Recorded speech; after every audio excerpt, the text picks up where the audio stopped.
Friends, it is my great pleasure to be with you in my third video entitled as Ideas and Perception. As already indicated earlier, that I shall be taking up these videos on thematic subject basis. Today's thematic subject matter is idea, evolution, and perception in music from times immemorial till date. What is music? Before I talk about the idea and the perception about it. In the common sense parlance, music is nothing but a kind of sound. Sound may be through vocal cords, sound may be through some kind of instruments, and the sound that comes out of it, it is known as the music. For that matter, the music must have a particular kind of an order and rhythm. This is what we understand in today's when we could talk about the music. And it consists of all the three things you see: singing, dancing, and playing instruments, etc. etc. Now, as we see the music, it is you find music in tribal world, folk, religious, even classical also. And the proximity between music and the universe is profound and often described in both scientific and philosophical terms. Now, in order to understand these in detail, there are little kind of important aspects which I would like to mention here with. We find music in the cosmos also. Pythagoras and his followers believed that the universe operated according to harmonious numerical ratios similar to those found in music.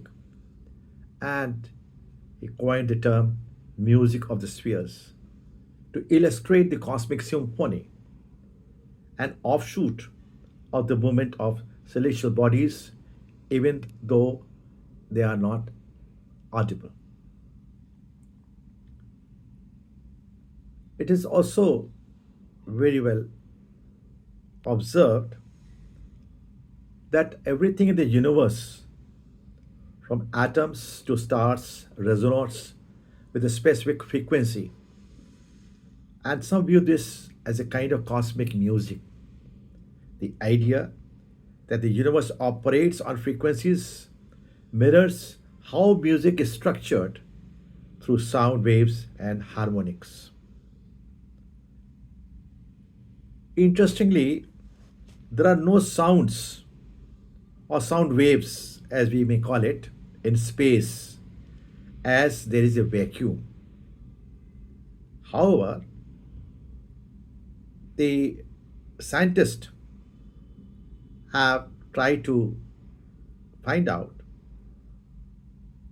some kind of music in black holes or plasma waves in space, and they call it a kind of a production of frequencies that can be translated into sound.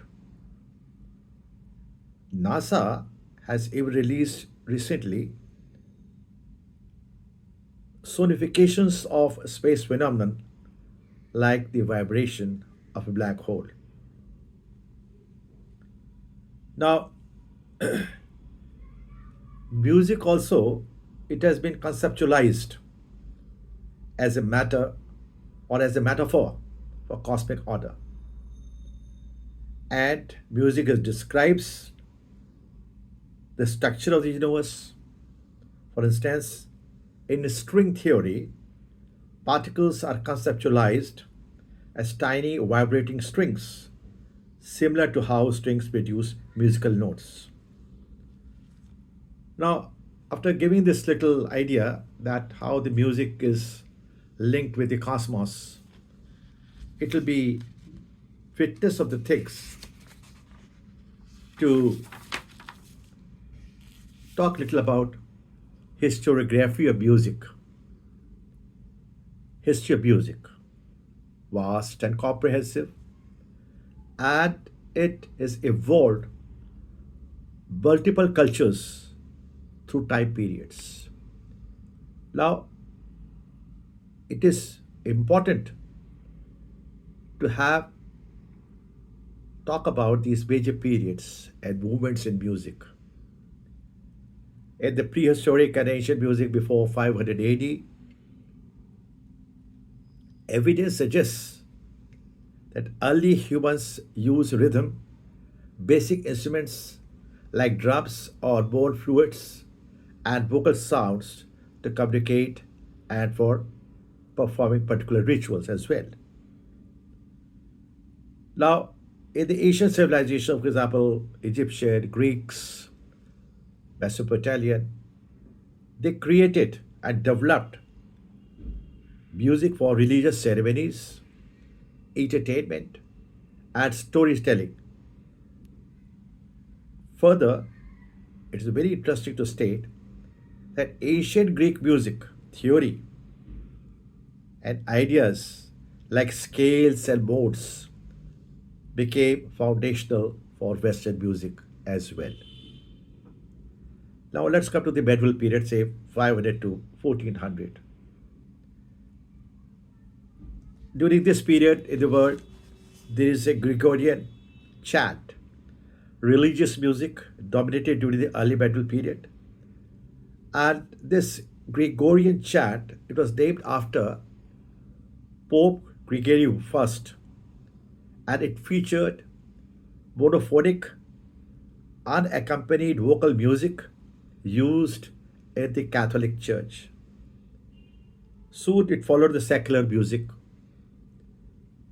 Troubadours and minstrels performed music outside religious context, and these songs often relates to the stories of love, war, and adventure. And this period also it saw the development of notations in the music, and this is a very important aspect of the historiography of music. Afterwards, we find the Renaissance period, 1400 to 1600. And here we find polyphony, humanism in music and instruments. This is an era, the rise of polyphony, where multiple independent melody lines were performed simultaneously, and composers like Jacquin des Prez and Palestrina became central figures. Humanism in music was another feature during this period. It was an offshoot of the Renaissance and the broader cultural shift. Music became more expressive of human emotions. Sacred and secular music flourished, including madrigals and motets.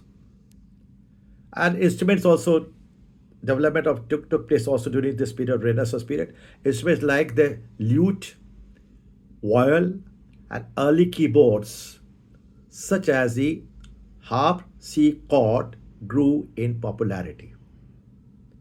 Then we have the period between 1600 to 1750 known as the Baroque period. Here we find ornamentation and complexity. It became more elaborate and expressive. At this period gave birth to major forms like opera, sonata, and concerto. And the key composers during this period was Bach, Johann Sebastian Bach, George Frederick Handel, Antonio Vivaldi, Bach's counterpoint, and Vivaldi's concertos. For example, the Four Seasons are still iconic in the music world. We have also a very important feature, we call it as basso continuo, a style where the bass line is continuously played by a keyboard or other cordial instrument alongside a melodic line.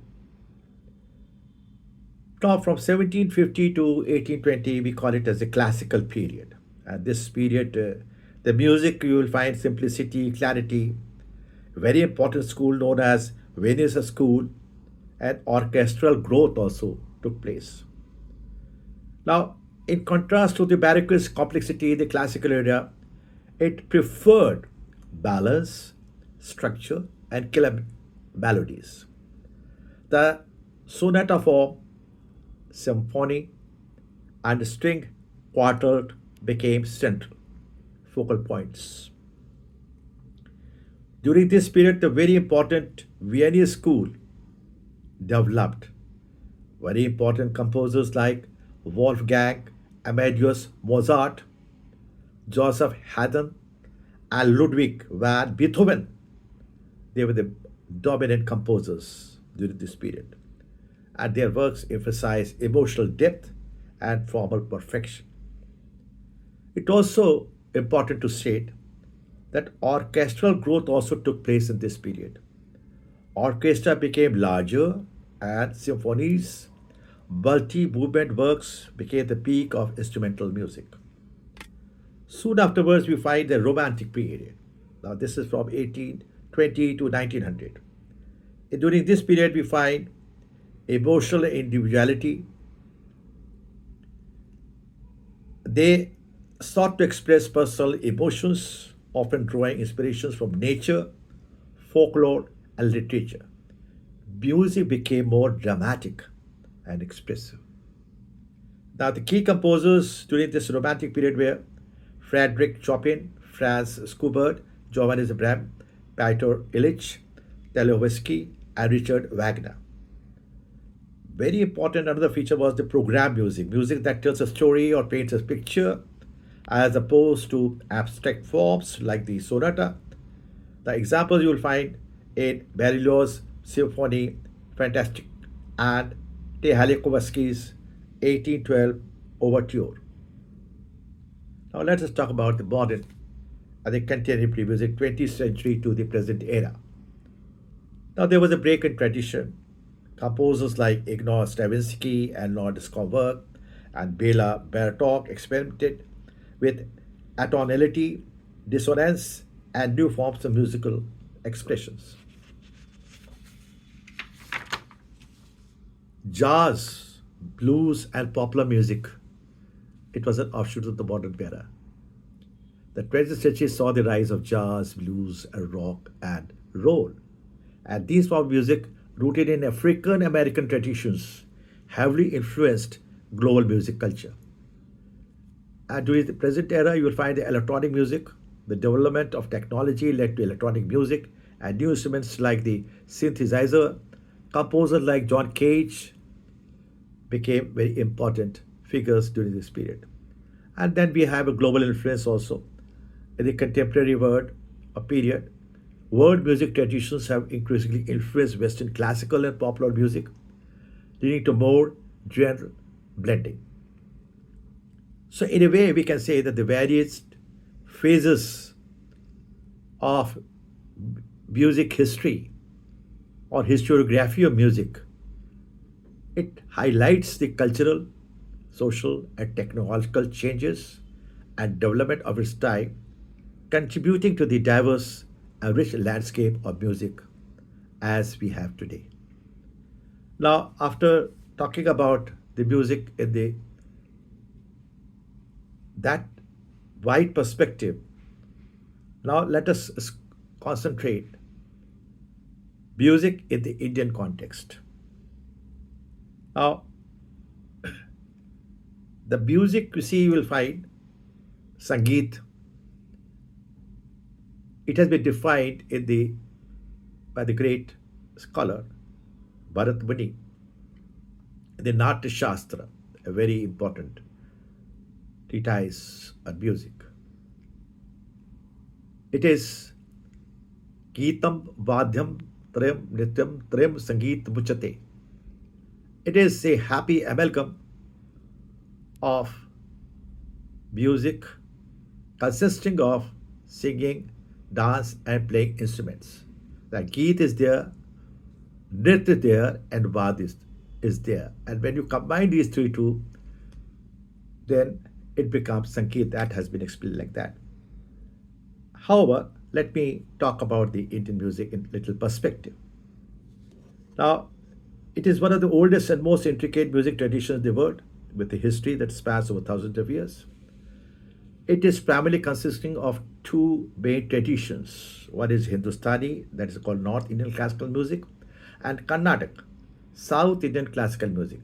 And music, Indian music also includes various forms of folk and film music, for example, Bollywood, along with modern genres, blending with global styles. Now let's have a little overview of these developments in the context of Indian music. The origins, if we see the origin, we find the origin of Indian music in the Vedic period 1500 to 500 BCE. The origins of Indian music can be traced back to the Vedas, especially the Samveda, which contains hymns that were chanted in a specific musical manner. And this period laid the foundation for India's spiritual and classical musical traditions. The reference about the Natya Shastra that I have just stated little time ago, it was Natya Shastra during the period 200 BCE to 200 CE, and it was a comprehensive treatise on performing arts written by Bharat Muni, and it details the theory behind music, dance, and drama. The Natya Shastra explains the concept of raga, and what is raga? Melodic framework, and tala, rhythm cycles, which remain central to Indian classical music. Now, let us see the classical music traditions in somewhat detail. It is actually classical music. It consists of basically two elements: rag, a melodic framework that consists of a specific set of notes, which provides a basis for improvisation and composition, and they are primarily associated with specific emotions, times of day, and seasons as well. Tala. The rhythmic structure or cycle, Indian music is known for its complete rhythmic patterns, often played on instruments like the tabla or mridangam. Now, Hindustani, uh, North Indian music. Its development, key features, instruments, and famous musicians. So, see, I will be talking about it in somewhat little briefly. The Hindustani music developed actually after the 12th century, and it was influenced by the cultural exchanges between India and the Persian and Islamic worlds. This resulted in a blend of indigenous traditions with Persian and Mughal influences, and it emphasizes it emphasizes on improvisation and performance in a more expansive style. This is a basic feature of the Hindustani classical music. That it has a variety of forms, including khyal, the most popular form of Hindustani vocal music, and Dhrupad, an ancient and austere form, and Thumuri, a later form often dealing with romantic themes. The instruments that were very popular during this period includes the sitar, a plucked string instrument, tabla, a pair of drums, sarod, a lute-like instrument, and bansuri, a bamboo flute. And the famous musicians under this Hindustani music, North Indian classical style, we find Ravi Shankar sitar, Zakir Hussain tabla, Bade Ghulam Ali Khan vocalist, and Ustad Vilayat Khan sitar. Let us talk very briefly about the Carnatic music or South Indian music. Its development actually it is rooted in the same ancient traditions as Hindustani music, evolved separately in South India.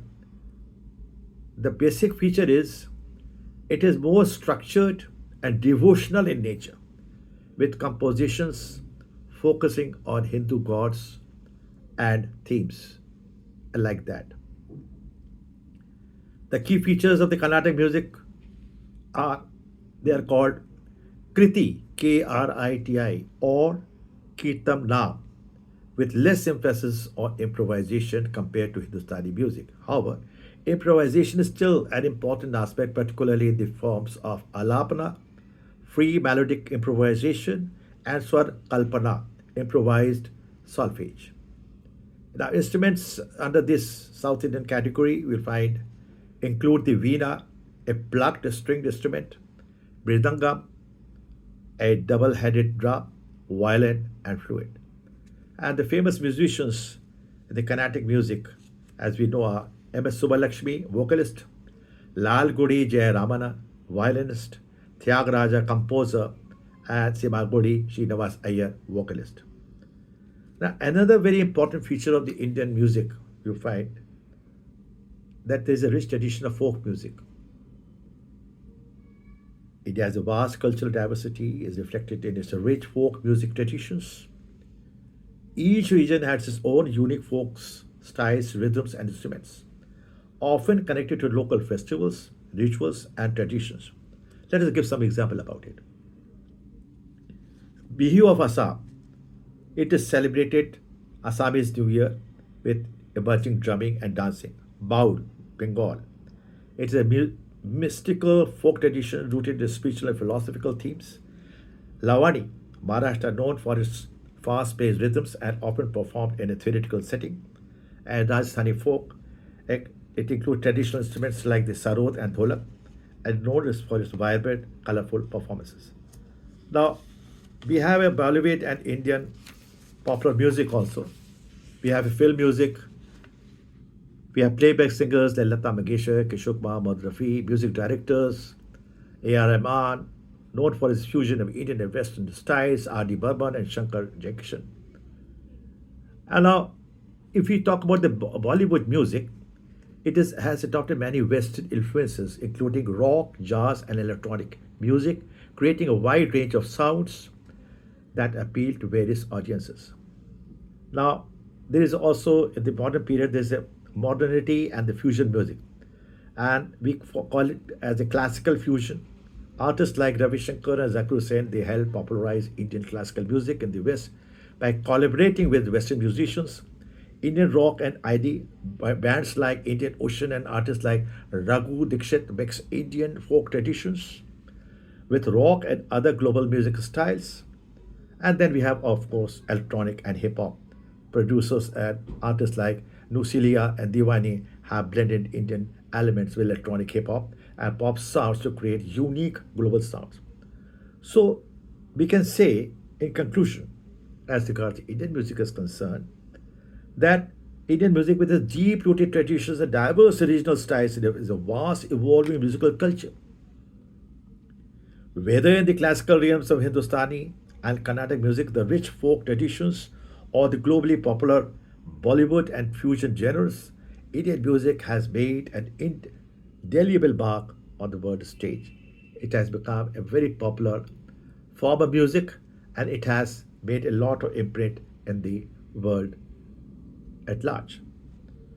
Now, after talking about this, I will like to talk about how the law and the music are interrelated to each other. The intersection of law and music involves various legal aspects that affects musicians, composers, performers, and the music industry. This primarily revolves around intellectual property rights, contracts, and licensing, but it also covers issues like censorship, digital rights, and fair use. Let's have a little overview how law impacts music. We have a copyright law in music. We have a musical composition versus sound recording feature. Then we have exclusive rights that copyright holders have, the exclusive rights to reproduce the work, for example, make copies, distribute the work, for example, sell CDs, stream music, perform the work publicly, for example, live performances or radio broadcast, create derivative works, for example, remixes or adaptations, display the work, more applicable to visual media, but in some cases applies to sheet music as well. Now, copyright typically lasts for the life, and the author plus a number of years, for example, 70 years after the death of the author in the US and many other countries. For corporate or work for hire recordings, it can be a set number of years after publication. So we find that there is a copyright law in music, and two separate copyrights exist in music. One is regarding the musical composition, that the music and the lyrics, and the other is for the sound recording, the actual recording of the performance. Now, as regard the music licensing is concerned, it is a crucial in music law as it allows others to use copyrighted material under specific conditions. And there are different types of licenses depending on how the music is being used. There's mechanical license, performance license, synchronization license, and master use license. These are all related to specific license requirements for the user of the particular music, composition, etc. etc. Then you will find that there is another aspect, contracts in the music industry. Contracts are central to the business side of the music industry, governing relationship between artists, producers, record labels, and managers. Common types of music contracts these include recording contracts, publishing contracts, management contracts, and 360 deals. Now, in a 360 deal, the record label shares in all the artist's income streams, including merchandise, touring, endorsements, and recordings, in exchange for greater financial investment in the artist's career. Now, I have not gone little detail about recording or publishing contracts as they are self-evident and people are aware of it. Then there is a one feature also, we call it as a plagiarism and copyright infringements in music. And the notable cases, several high profile lawsuits have revolved around accusations of copyright infringement, including the Blurred Lines case, Marvin Gaye's estate versus Robin Tickle and Pharrell Williams, and the Stairway to Heaven case, Led Zeppelin accused of copying the opening riff from Spirit's Taurus. There is a substantial similarity, as we find in the course, often analyze whether the two songs are substantially similar in terms of melody, harmony, rhythm, and structure when determining the infringement. Now, recently we have found that digital rights and streaming, the rise of digital music platforms, for example, like Spotify, Apple Music, YouTube, they has led to significant legal developments around how music is distributed and monetized in the digital world. Now, the important feature of law in this context is Digital Millennium Copyright Act, DMCA. This US law and its counterparts in other countries provides a copyright protection online, establishing rules for digital service providers and addressing issues like copyright infringement on the internet. Then we have a streaming royalties. Artists and songwriters can earn royalties when their music is streamed online. However, streaming services often pay less per stream than in traditional sales or radio royalties, leading to debates about fair compensation for artists. Now, there is a YouTube and content ID, where the YouTube content ID system automatically identifies copyrighted material in uploaded videos and enables copyright holders to claim royalties, block the video, or track users. Now, another feature is the censorship and the freedom of expression in the realm of music. Now, music often subject to laws, ideas regarding the if it is subject to the laws, ideas regarding obscenity, censorship, freedom of expression, governments or regulatory bodies may place restrictions on music they deem inappropriate or offensive. So, how government censorship? There is a parental advisory and explicit labels. In many countries, music with explicit lyrics or themes are labeled with advisory warnings to inform consumers, especially regarding content for younger audiences. Then there is another very important debate that is going on, the artistic freedom versus regulations. Musicians often engage in legal battles to defend their right to free expression. In countries with strong free speech protections, such as the US, music censorship is limited by the First Amendment, but private entities, for example, streaming platforms, still exert control over content. Now, there is an international music law also. I would like to mention the two important conventions. That is the Berne Convention for the Protection of Literary and Artistic Works. This treaty ensures that works created in any member country are protected by copyright in all other member countries without the need for formal registration. And the other important treaty or law at the international level is WIPO, World Intellectual Property Organization. WIPO works to protect intellectual property across international borders, ensuring that musicians' rights are respected worldwide.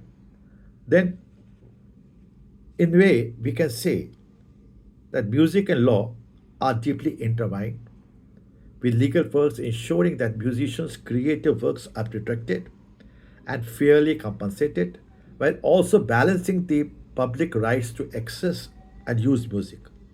Whether through copyright law, licensing, or contracts, legal protections shape the music industry, impacting both creators and consumers.